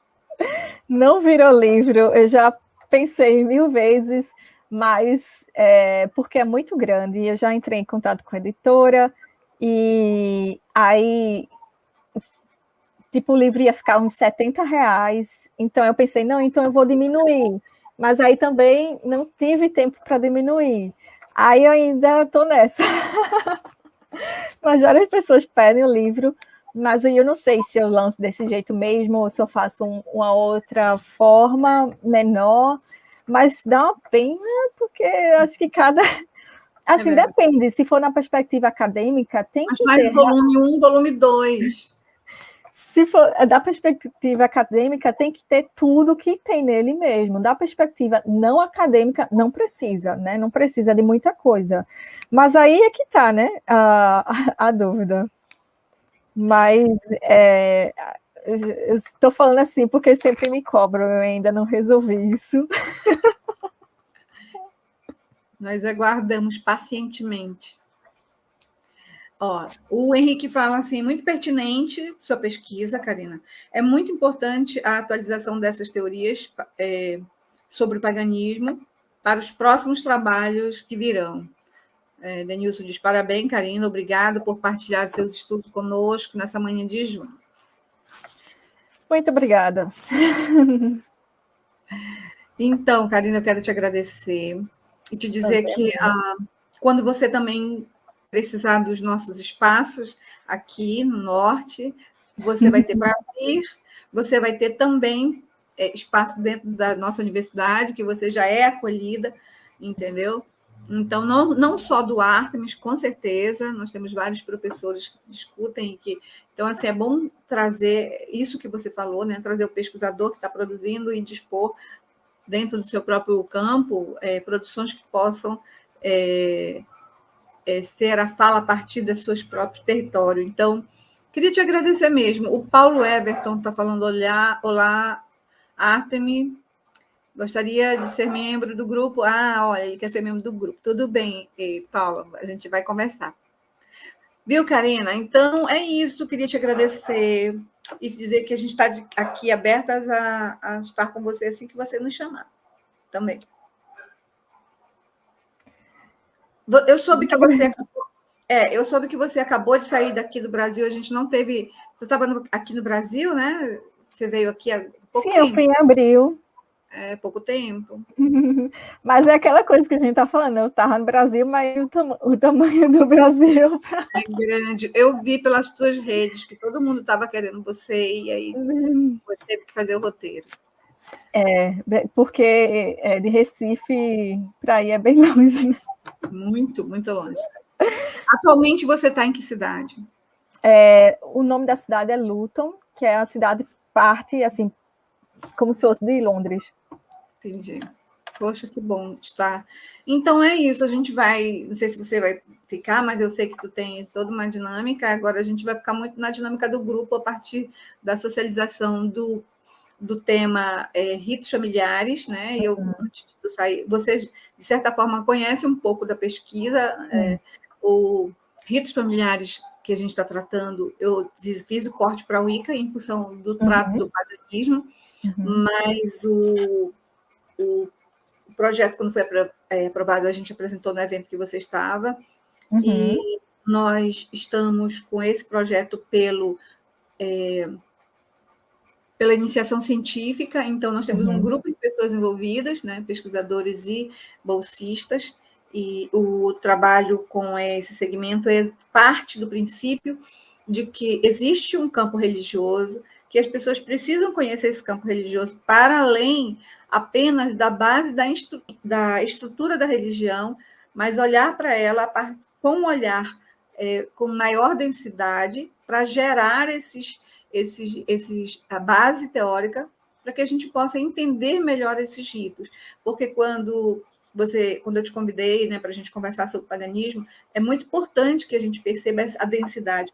E aí a gente fazer um recorte para entender que nesse recorte de uma determinada religião também é muito denso. E olha que você trabalhou com 8, né, 8 segmentos. Então, para nós, dentro do Artemi, existe uma vertente de trabalhos nessa linha. Então, o estudo sobre as famílias, elas demonstram que existe um grupo de pessoas que já praticam, como você mencionou, que já praticam essas religiões há um tempo, né? E essa, se a gente for ver, a maioria das pesquisas acadêmicas mostram que a Wicca chega com algumas tradições que vêm de outros países, mas ela começa a criar uma dinâmica a partir desses eventos, a partir dessas celebrações, nos seus grupos, como a Wicca se organiza, seja pelos grupos, seja por círculos, seja por coven. Aí a gente começa a construir esse sistema de entendimento daquele campo religioso com maior clareza, porque realmente o paganismo, se a gente deslocar para a Wicca, as pessoas não têm ainda a percepção, nós ainda ignoramos como funciona as práticas, né? Como funcionam um cotidiano religioso, como funcionam as práticas desse sujeito religioso. Então, aí a gente foi para um estudo. Bom, esse estudo, antes de você sair, eu só vou colocar para a gente fazer o link, né? Esse estudo também está tendo um trabalho de campo, por ser PIBIC, que é Projeto de Pesquisa e Iniciação Científica, ele tem a pretensão de trazer o tema para que outros pesquisadores adensem, abram, né, espaços para novas pesquisas. Então, a gente criou um trabalho que chegou dentro do universo do Artemis para encontrar essas famílias e ver uma dinâmica que é etnográfica, e lendo, né, a tua fala sobre as pesquisas etnográficas, que muitas das vezes precisam gerar outros construtos teóricos, e é essa a nossa pretensão, que permita entender essas rotinas do sujeito religioso do paganismo icaniano. E entender isso a partir do que a gente chamou de ritos celebrativos. Aí nós fomos buscar os ritos familiares, que muitas das vezes a gente não vincula necessariamente ao termo, né, ao conceito, ao que se tem de um construto para a religião. Então, muitas das vezes as pessoas fazem ou aniversário, ou batismo, ou outros desvinculados daquela visão institucionalizada. Como é um parâmetro muito próprio, como você diz assim, para nós é um desafio, porque acaba sendo inédito. A gente não encontrou nenhuma pesquisa hoje, eu não sei se você já encontrou, mas uma pesquisa hoje que traga essas questões, né? Como essas famílias organizam suas vidas e trazem para dentro das suas rotinas alguns ritos de passagem que permitam compreender as rotinas daquelas famílias dentro de um caráter espiritual religioso. Então, é nesse sentido. Mas, assim, eu vou te deixar livre para permanecer ou para ir, né? Porque a gente vai ficar mais dentro do Artemis. Queria te agradecer. Tá, eu que agradeço. Foi ótimo, gostei muito. É sempre muito bom discutir, né, isso, porque o tema, né, do que sempre estar escrevendo sozinha e pensar sempre isso. Então é muito bom sempre discutir isso com outras pessoas que estão pesquisando o tema. É muito bom. Então, muito obrigada. Então, eu espero, como a gente foi em dezembro do ano passado, então eu espero que a pesquisa esteja ótima, e eu quero ver os textos que vão vir a partir daí. E, claramente, e claro, fico muito contente com a pesquisa. Beijo para você e até o próximo Beijo. encontro. Denilson ainda diz que você Tá. poderia deixar o seu contato para para continuarmos o maravilhoso debate. Posso passar no grupo depois o teu e-mail. Sim, sim. Eu estou nas redes sociais, mas aí, né? E também pode passar meu e-mail. Tá bom, então eu passo lá no Ok. grupo. Tchau. Tchau, tchau, Karina. Obrigada. Então, nós vamos aproveitar o nosso tempo. Nós estamos com 10h43, a gente vai até 11h30, 11h20, nós não vamos passar disso. Nós estamos com 6 pessoas na sala. Quando nós pautamos também trazer o tema sobre os ritos familiares, nós partimos do princípio da pesquisa que a gente está realizando no projeto do PIBIC e desloquei para o segmento da Wicca. O projeto de pesquisa do PIBIC, na verdade, ele é muito maior. Ele traz para o universo de estudo práticas de religiões que estão, deixa eu ver aqui, estão centradas no culto à natureza, né? As religiões da floresta. Aí tem um grupo de religiões que são pertencentes ao Daime, ou as religiões ayahuasqueira, desculpem. Tem um grupo de pessoas que estão contribuindo com a religião, que é de religiões que tem matriz africana, né? Religiões do candomblé, e a da religião Wicca. Então, o que a gente vai conversar um pouquinho aqui trata desse aspecto dos ritos de passagens a partir das experiências com essas famílias. Deixa eu ver como é que nós estamos com 6 pessoas. Então, primeiro, uma das questões... Vocês estão me ouvindo direitinho? Henrique, pode dar um retorno para mim?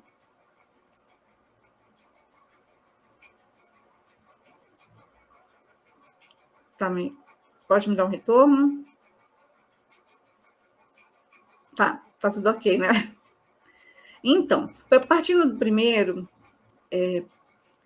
hoje, atualmente, a gente tem a professora Mariana Ximenes dando uma grande contribuição para a gente na pesquisa.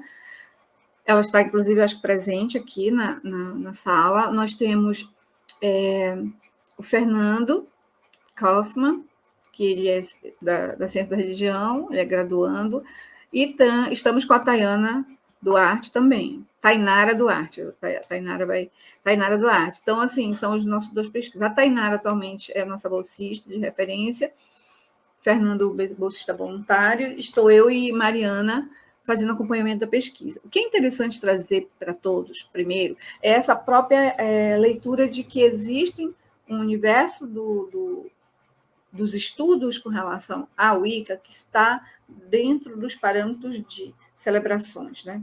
Essas celebrações ou esses ritos, eles têm uma dimensão que passa especificamente com as rotinas, com as dinâmicas das histórias de vida de cada pessoa. A história de vida foi o principal elemento de referência para a nossa investigação. Então, deixa eu abrir aqui para vocês. Partimos das histórias de vidas.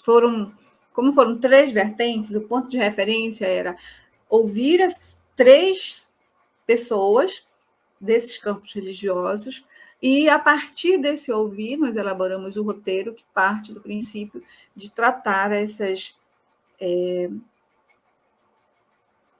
campo específico de trabalho, que é os ritos religiosos, que são marcadores de um tempo que é praticado coletivamente no núcleo familiar, em relação direta com a comunidade religiosa de pertencimento. Então, nesse universo, nós podemos entender que o que nós estamos tratando aqui? Na maioria deles, esses ritos que nós estamos privilegiando na pesquisa, eles estão relacionados aos ritos de passagem.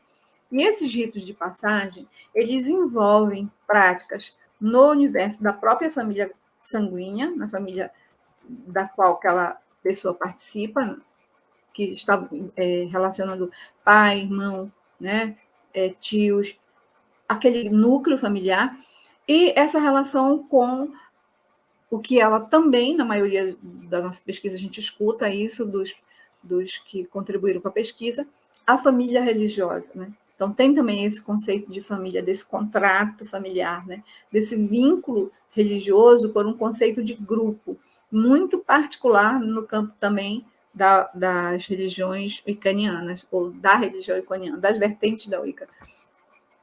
Então, nós vamos pautar esse universo de investigação, tendo como referência o período pandêmico. Então, a nossa pesquisa, ela se pautou na perspectiva do período pandêmico, porque a dinâmica das convivências, elas foram sendo limitadas, né? Elas foram sendo restritivas em função do protocolo de segurança. Então, como essas famílias estavam vivendo seus ritos, que são coletivos da sua família, em contato com o seu coletivo religioso, já que eles estavam num período de restrições. Então, parte dessa configuração. Porém, é importante que a gente também traga a discussão aqui da própria compreensão da configuração da ideia de ritos, porque quando nós fomos trabalhar a questão dos rituais, como disse muito bem a Karina, no campo do paganismo, nós temos vários autores que discutem. A maioria deles vem do campo da antropologia, né? São da sociologia, da antropologia, para que a gente possa compreender e investigar essas práticas. Porém, como nós ainda não temos textos produzidos dentro do campo religioso, na academia, sobre essas práticas, nos foi muito valioso, eu diria assim, fazer um estudo anterior dentro do próprio grupo, que a gente está em constante leitura, em constante estudo. Um dos autores que a gente tem é um pesquisador chamado Fiameng, como base das nossas investigações para entender as tipologias dos rituais dessas famílias. Então, nós, a princípio, nós nos organizamos para entender os tipos principais de rituais a partir do que o Fiameng coloca. Seriam os rituais de celebração, os rituais de libertação e os rituais de transformação. Ele vai dizer especificamente que os rituais eles têm uma característica muito própria. Muitas das vezes, os rituais de celebração são aqueles rituais que nos trazem características na relação de ações de êxito, celebrações que vão contemplar, vão unir aquelas famílias para que elas possam celebrar alguma coisa que as tornem, a contemple por realizações. Então, celebra-se realizações que possam trazer um senso de humanidade numa dimensão de agregar sentidos a um ato que é construído até coletivamente. Então, ele vai colocar, por exemplo, muitas das vezes os aniversários têm essa característica, né? Casamentos têm essa característica.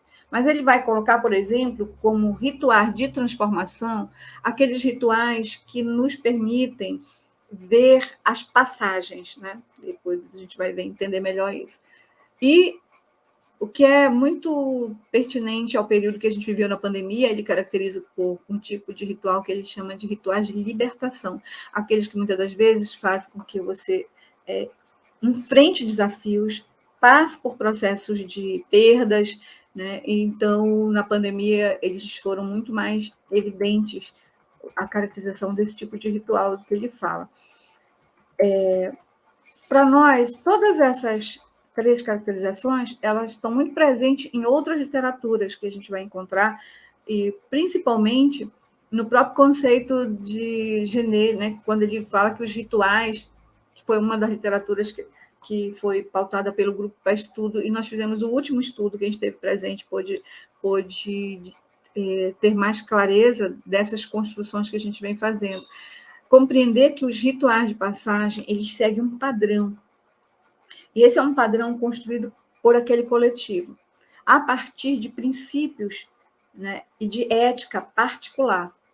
Mas eles sempre trazem uma alternância entre aquilo que foi vivido antes, os velhos protocolos familiares e os novos protocolos familiares. Então, um rito, ele é sempre esse sentido transitivo que acontece nas relações estabelecidas por esse grupo.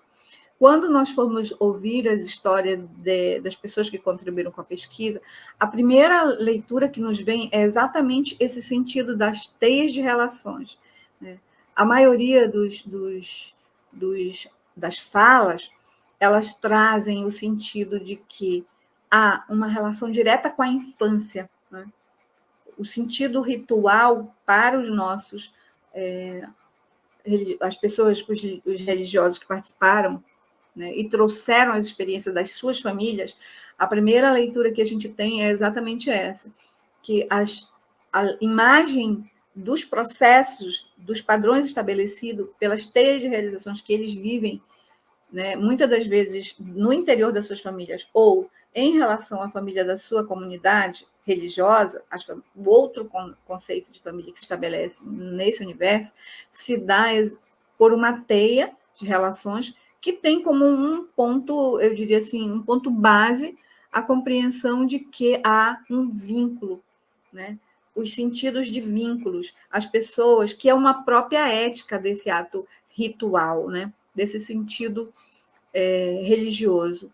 Então, há, por exemplo, uma compreensão de que os ritos de passagem, eles têm uma característica muito particular de algo que é não só construído, mas as próprias estruturas e as decisões são coletivizadas.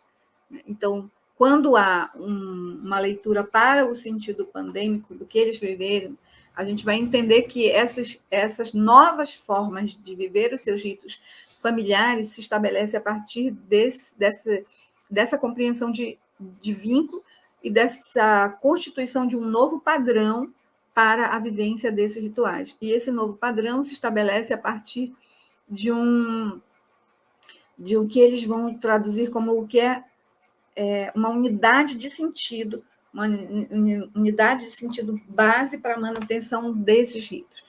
Sejam as festas religiosas voltadas para práticas de, vamos dizer assim, de batismo, seja para nascimento de criança vivido por esses grupos durante a pandemia, seja por momentos em que houve casamentos, não? Como eles criaram essas estratégias e táticas para estabelecer a permanência desses ritos familiares que traduzem esse vínculo entre as famílias, né? A família sanguínea, a família de contrato religioso. Então, eu estou fora da tela, não estou vendo se vocês estão... Se vocês tiverem alguma questão para dialogar, vocês podem ir escrevendo aqui, o Henrique vai me ajudando, tá, Henrique? Se alguém tiver alguma questão para mencionar aqui.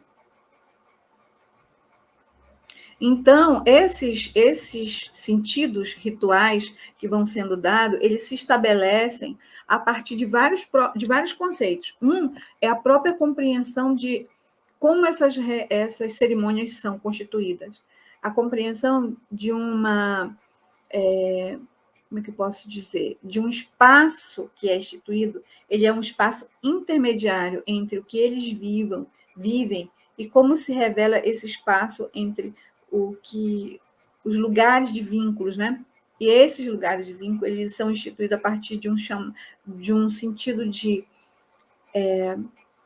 o sentido de passagem que incorpora a ideia de agregar o outro para que haja uma expressão de, como é que eu posso dizer assim, da partilha.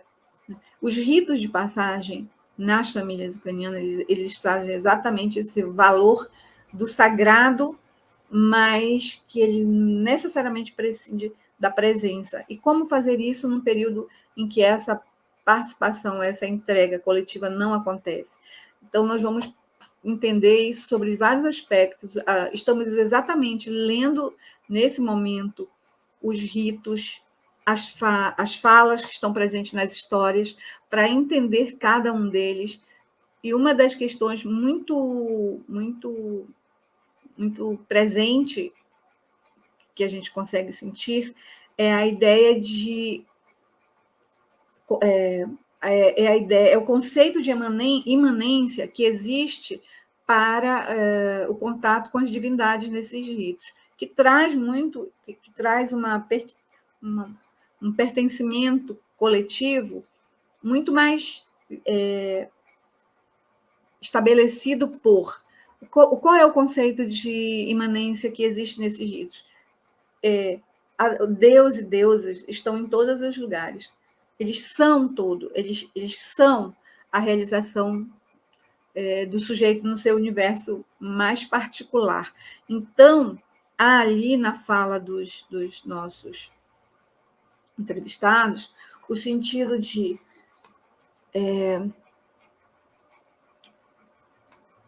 absorver a... Deixa eu lembrar aqui, deixa eu abrir aqui para vocês o texto, eu juro que eu fiquei com...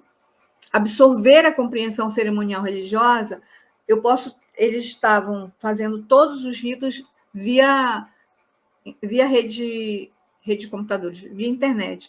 Mesmo nas distâncias, esses elementos de pertencimento, eles estavam para além do estado de presenciamento. Então, os ritos, eles incorporavam práticas cerimoniais que poderiam ser feitos mesmo eles estando longe, com pequenos grupos no seio das suas casas e articulados com os demais da comunidade a partir do que a gente chamou e viveu muito, que foram as lives. Então, esses ritos eles foram realizados, eles foram vivenciados a partir desse novo, vamos dizer assim, parâmetro de contato entre eles, todos imersos naquilo que é princípio religioso, do mover a energia a partir de um campo ritual, né, de uma estrutura. Então, envolvem ali vários...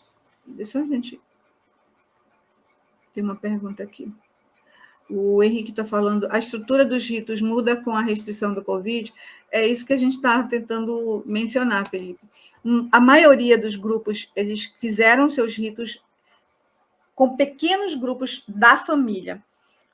O contato dessas famílias com o seu grupo religioso se deu através da rede social, se deu através da internet, a partir das lives. Então, muitas das vezes, eles faziam os ritos através do WhatsApp, então eles abriam a tela e vivenciavam esses ritos, né? Então, esses ritos, eles são ritos muito fechados, são ritos pontuados. Então, tanto o rito de nascimento, da unção da criança, o rito de Wiccan, que é um rito de apresentação das crianças aos deuses, tem o rito também da juventude, que é o rito da menarca, que é o rito de Apolo, e o rito que as crianças vão no amadurecimento delas, no período da puberdade. Tem o rito do casamento, tem o rito da anciã, tem o rito fúnebre. Então, existe uma estrutura muito grande de ritos que se estabelecem nas dinâmicas dessas famílias. Como as religiões pagãs, como a Wicca é uma das religiões pagãs, o que a gente entende? Que esses ritos, eles têm um princípio de coletividade por si, já no sentido religioso, eles são ritos de partilha, eles são ritos de pertencimento que criam um padrão de convivência, porque é fora daquele sistema das religiões institucionalizadas, né? Como vocês viram na fala da Karina, o paganismo ele se estabelece por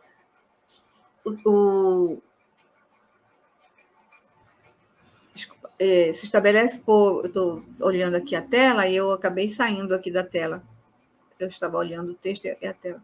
Ele se estabelece por um grupo de pessoas, que é um grupo bem menor, não é como você chegar numa igreja com um número grande de pessoas.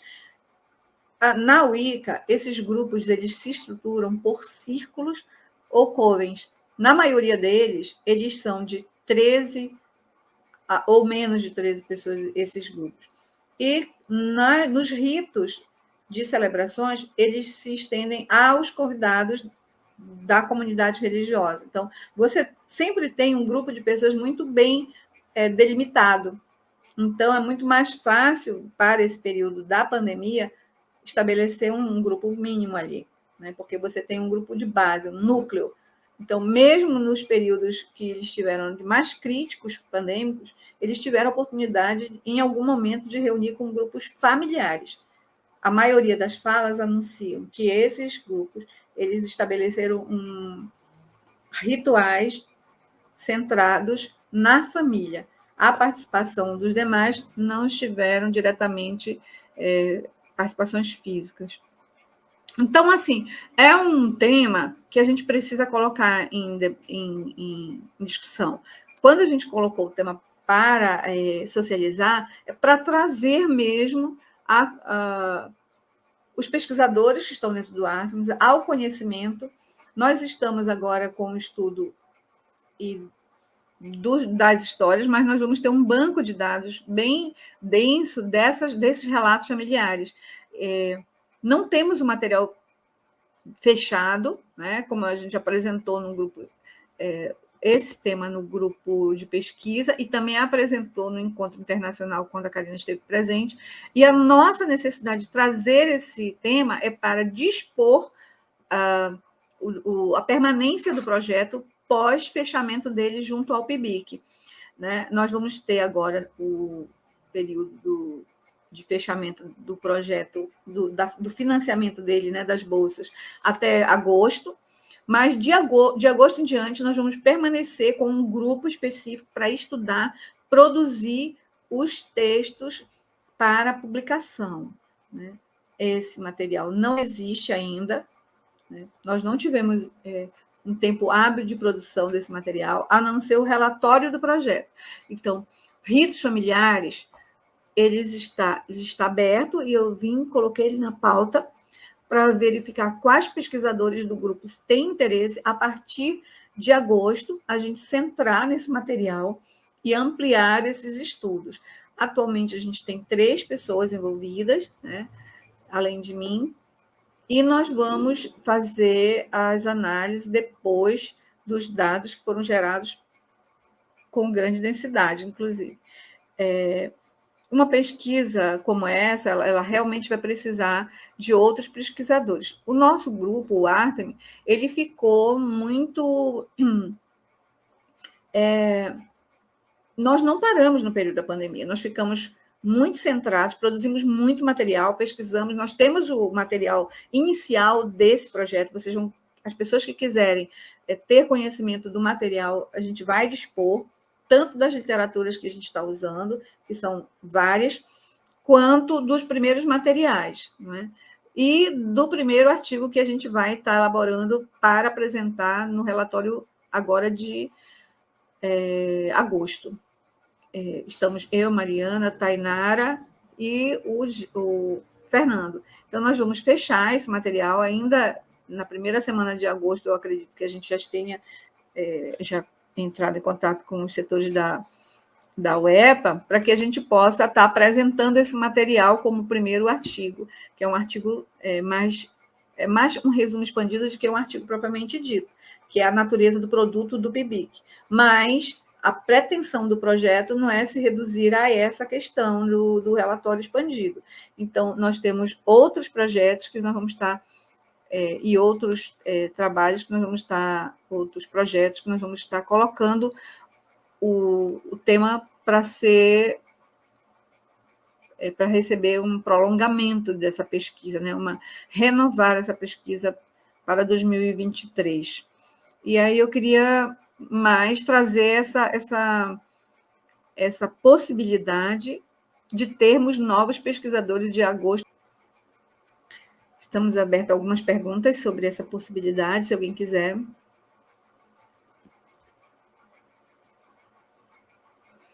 Não, então a gente vai encerrar.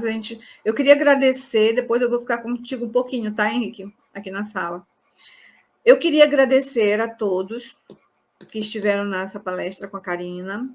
Né? Como eu já falei, a Karina é uma pessoa que tem contribuído muito. Eu vou disponibilizar a parte que a Karina apresenta aqui na nossa palestra específica que a Karina apresenta. Essa segunda parte ela não vai ficar disponibilizada, porque ela não foi uma apresentação, mas ela vai ser disposta o chamado, ela vai ser disposto no grupo do Artemis, né, para a gente desenvolver. E eu gostaria de agradecer a todos que vieram, as pessoas que vieram e que pediram o certificado de participação vão receber, a gente envia pelo e-mail do grupo de pesquisa. Certo, gente? Muito obrigada pela participação. E depois acompanhe o nosso canal.